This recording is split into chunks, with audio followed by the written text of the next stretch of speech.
Hi, I'm Sarah Weber, the Brain Cleanup Coach, and this is your 10-minute mind fix on lessening fear. And in this particular video, rather than doing the normal where we go into a meditation, I'm actually just going to go through some points in a blog post I wrote about 5 mindset tools to lessen fear. So I'm going to go through those tools in this video with you and give you some tips that will hopefully help you tame your fear that your body, your emotions bring up. Now, fear is normal. We know this, right? Fear is one of those things that helps us survive in a world full of information. And when we feel fear, it causes us to avoid something, right? It causes us to pull away. It causes us to hide. It causes us to avoid something that our brain is sensing could possibly be dangerous. And this fear comes from a few different places in our brain. It can come from subconscious thought. That's kind of like the programming.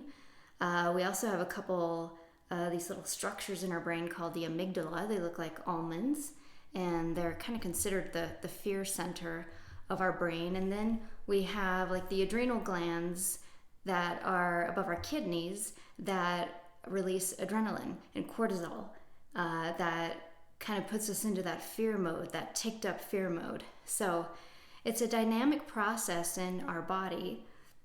But when it comes to mindset, fear really stems from subconscious stories.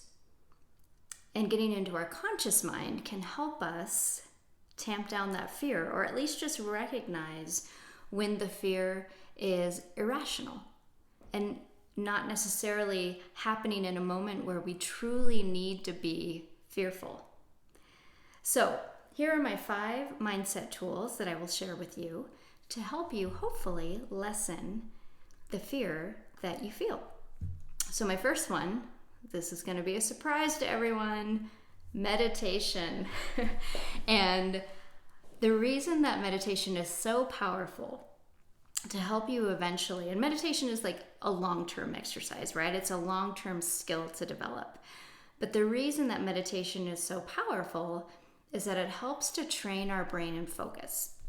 And here's a little kind of like metaphor or analogy. Imagine that you are a parent, or I'm sure you know a parent, and you're in charge of a toddler at a playground. And you know that the toddler needs to stay in a certain area of the playground to stay safe, right? Maybe there's like big kid stuff over here and sharp corners over there. And so you just kind of want to keep this toddler corralled in this certain area for its own safety. Well, the toddler, being a natural explorer, of course, constantly wants to move out of the area. But the parent, having the wisdom, wants to corral the toddler back and keep the toddler in that safe space. And we've all either probably experienced this, if we have children, definitely. If not, I don't have children personally, but I've seen my friends with children do this plenty of times. So this is, when you meditate, this is kind of like what you're doing. Your brain is the natural explorer that always wants to get out of the space that you're trying to confine it into.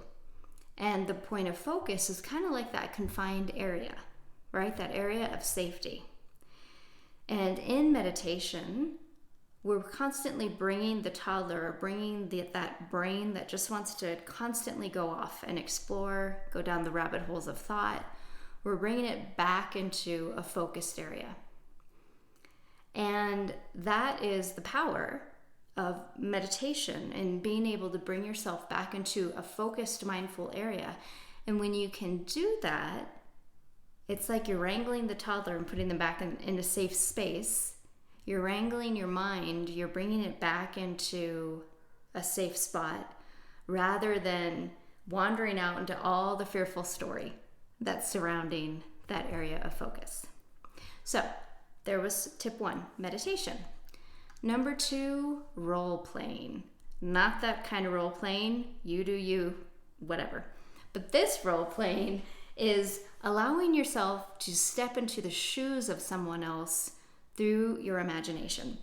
So let me give you an example. I recently, it's been a few months, but sometimes because of the disease I live at risk for, Huntington's disease, uncontrolled movement is a component. And sometimes I get like butterfingers, I'll drop things. I'm just not that graceful in my movements. And of course, it's easy for my brain to get afraid and wonder if it's Huntington's. And so I had this thought, like, what if I just try consciously to control my movement? Because all that movement that's happening is coming from an unconscious space. It's just programmed movement. And so I started imagining, what would the most graceful woman in the world, like, how would she handle this right now? How would she record a video? How would she shut the door behind me? How would she drive a car? So I started to role play this and just coach myself into the space of pretending, like, imagining what would the most graceful, she's known as the most graceful woman in the world, and everyone is so impressed by her grace. How would she move? And in that, it's made me very present and mindful. And of course, it has changed my movements when I step into that space. So you might be asking, how does this connect to fear? Well, again, the more you can train your brain into focus and mindfulness, the better you become at observing what your subconscious mind is creating on its own. And then you can start to use your conscious mind to create a more deliberate reaction in your life. So the subconscious might create fear quickly. And if you want to create a deliberate reaction, maybe then the person that you want to imagine being is the most courageous person in the world. And how would they act in everyday life? How would they act walking down the street? How would they act in any situation that came up if they were known as the bravest, most courageous person in the world? And just thinking about that, challenging yourself to move into that space of considering that, creates a mindful moment. And think about it, doesn't it just feel better to challenge yourself into that imaginary space rather than living in the fearful space that your body might immediately create as a reaction to something? All right, number 3. This is a weird one. Put the dishes away quietly. This is just a mindfulness exercise. I had noticed before being upstairs in my house when my husband puts the dishes away, it's kind of loud. There's like cupboards closing and dishes clinking and clanging and the silverware drawers loud.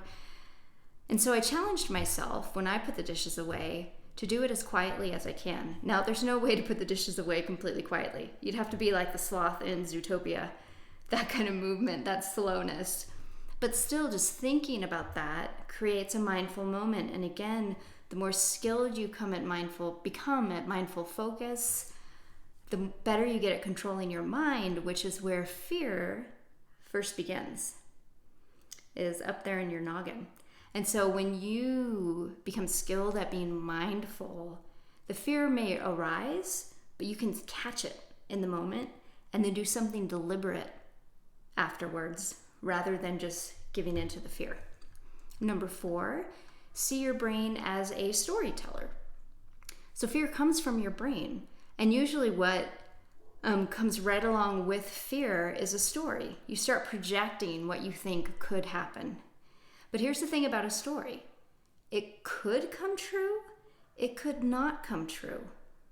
It's not determinative until it comes to pass as reality, right? But your brain is going to try and guess. It's going to suggest to you what it thinks, the story of what it thinks is going to happen. Also, the story is just one possibility. It's only one way that something can unravel. Now, yes, your brain is hopefully going to make an educated guess, but really, it's a guess. So learning to recognize in a moment of fear that your brain is offering you, it's suggesting a story to you that comes along with this fear, but you have the choice with your conscious mind whether or not to just listen to that story and not question it, or to question it and maybe think of other scenarios that could happen. And then finally, accept the fact that you don't know. And this in and of itself is disconcerting for our brains. Our brains don't like to know. It's very uncomfortable to be in that space, but this goes along with the storyteller, with believing a story or not.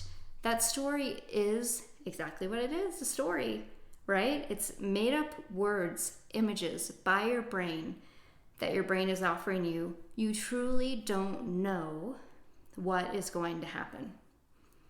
And sometimes just admitting that and letting yourself live with that in the moment and reminding that storyteller part of your brain, we don't know. Like, we can guess, and we could even maybe take some actions to try and make what we think is going to happen. Sometimes the brain will drive us into that. But really, there is no knowing until the thing actually happens. So I hope these tips helped you out. If you want to actually read the blog post, it's at braincleanupcoach.com/blog, or just go to braincleanupcoach.com and click on the blog tab. Thank you so much for joining me in this video, and I will see you in the next one. Bye.